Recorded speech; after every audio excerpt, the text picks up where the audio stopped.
To use an AirTag on an Android device, a third-party application is required, as AirTags are not fully compatible with Android. This is due to the different platforms used by iOS and Android, which are not naturally compatible. However, a workaround is available. To start, open the Play Store.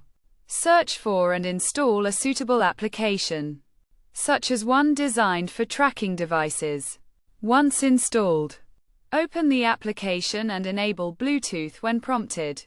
It is essential to read and agree to the terms and conditions to protect your device and data. After completing this step, click through the initial screens and begin the scanning process. The application will then search for nearby AirTags, allowing you to locate them.